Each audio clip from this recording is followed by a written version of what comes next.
On October 14, 2025, Microsoft switched off support for Windows 10, and in that single moment, millions of working computers were told they had reached the end of the road. The message underneath was blunt. Buy a new computer, or keep running a system that would slowly stop receiving security patches. A large number of people did neither. They asked a different question. What if the problem is not the computer? What if the problem is Windows? That question led them somewhere. These are the 5 systems doing the escaping, and number 1 has become the single most recommended replacement on the planet. Number 5, Pop! OS start with the objection that kept people on Windows longer than almost anything else. Gaming. For years the argument was airtight. If you want to play games on a PC, you use Windows.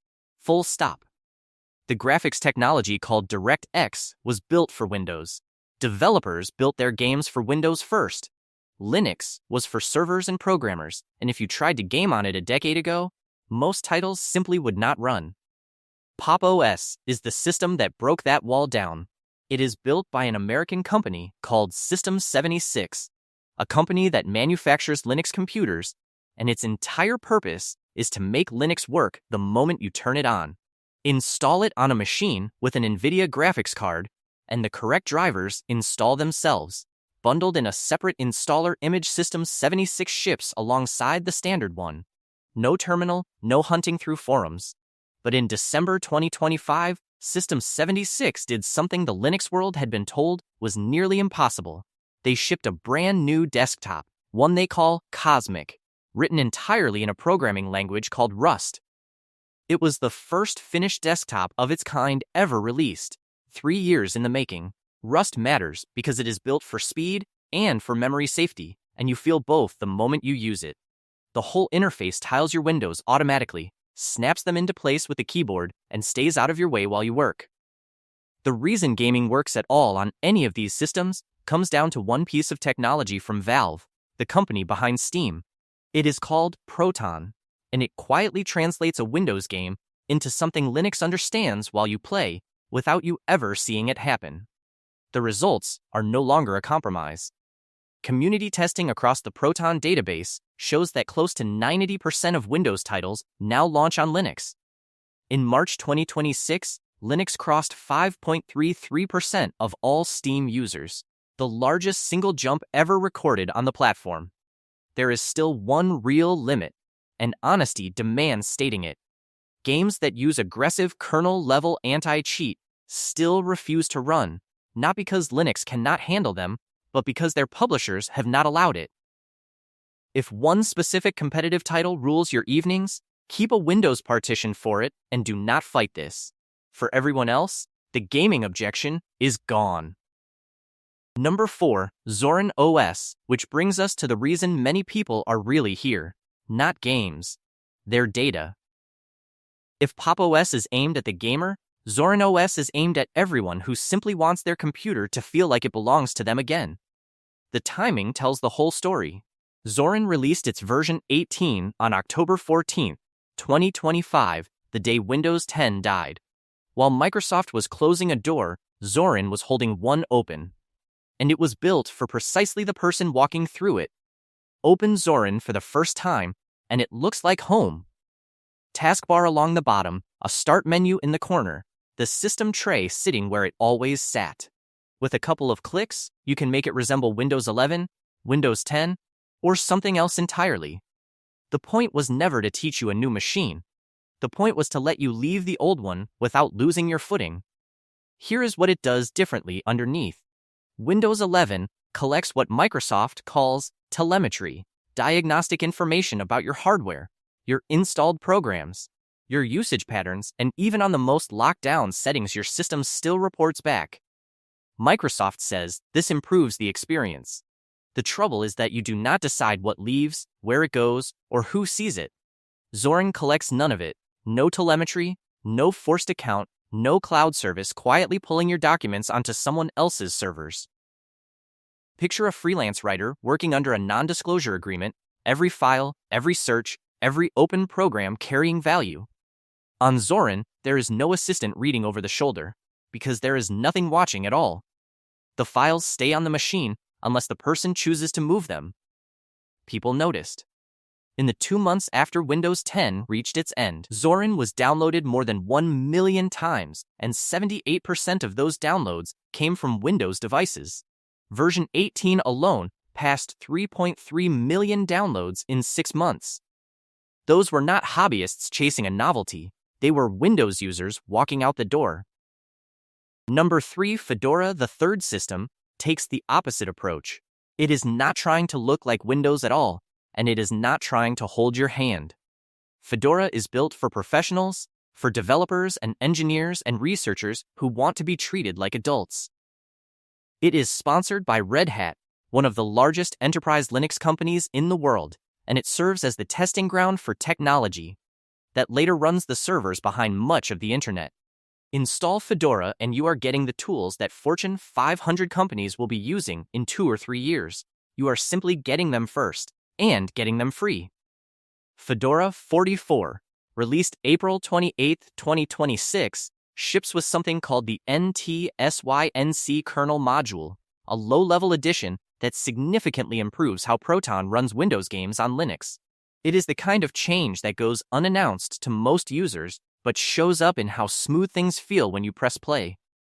Fedora also updates every 6 months, which means you get the latest kernel improvements and security patches faster than any other major distribution. That cadence requires a little more attention than some of the other systems on this list. But for professionals who want to stay current, it is the right trade-off. It also ships with a security system called SE Linux, switched on by default, a technology originally developed by the National Security Agency. On Windows, the permission model is relatively simple. You are an administrator or you are not. SE Linux draws the lines far tighter, restricting what each individual process can touch, so that even software that sneaks in with elevated privileges finds most doors already locked. But the real draw for developers is what happens when they build. Windows tries to bolt on Linux compatibility with a tool called WSL, and it works, but it is a layer sitting on top of another system, with the overhead and the occasional bug that a layer brings. On Fedora, there is no layer. The tools run directly, in the same environment the code will eventually live in when it ships. Faster, cleaner, closer to the truth. And the updates arrive on your schedule, not Microsoft's.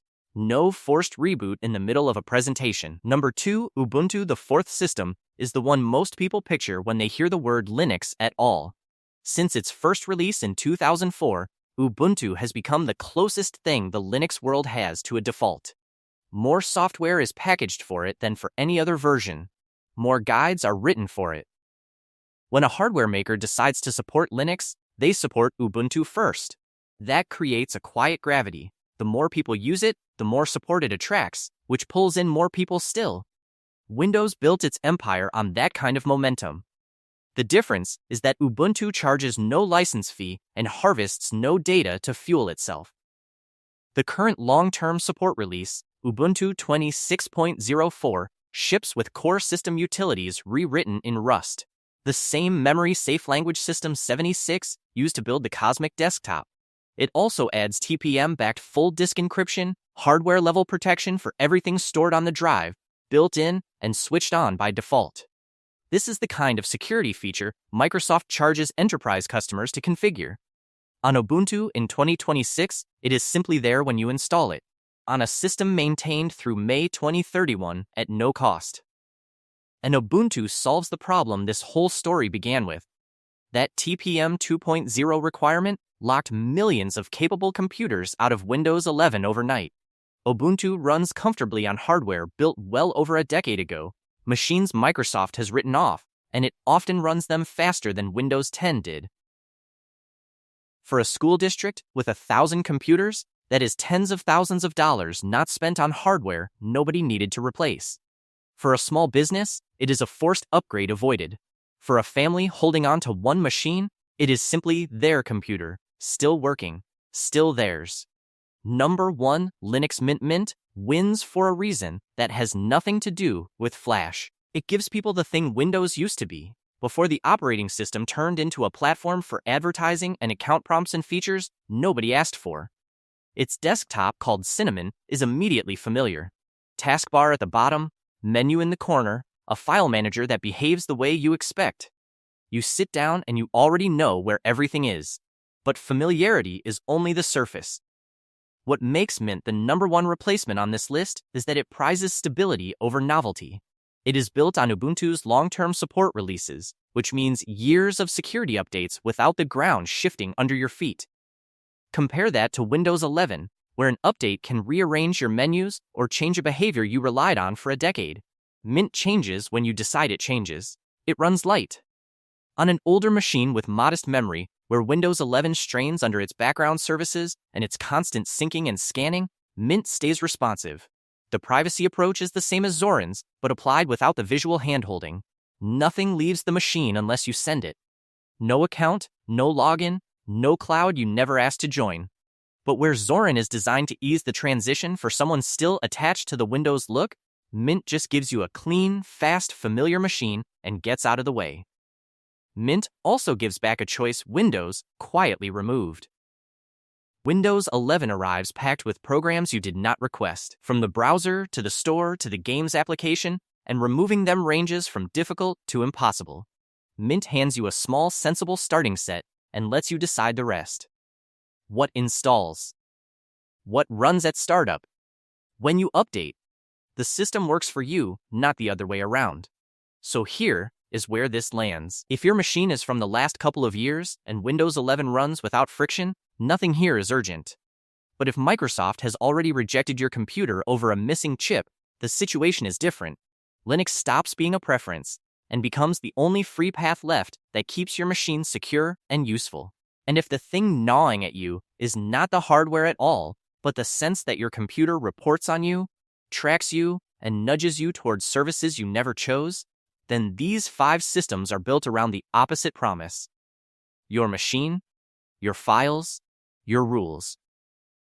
The honest shape of things is this. Windows still holds the majority of desktops. For people tied to one specific piece of professional software, it may stay the only real option for a while yet. But for a growing number of people, something shifted in 2026. 5 finished, polished, genuinely free systems now exist, each one built to answer a different reason for leaving. Number 5, Pop! OS for the gamer and the maker. Number 4, Zorin for the one who wants out without losing their footing. Number 3, Fedora for the professional. Number 2, Ubuntu for the person who wants the largest possible net under them, free and maintained through 2031. And number 1, Linux Mint for the person who simply wants the Windows they remember without the parts that stopped serving them. If you have been thinking about testing one of these, the lowest risk path costs nothing and changes nothing on your machine.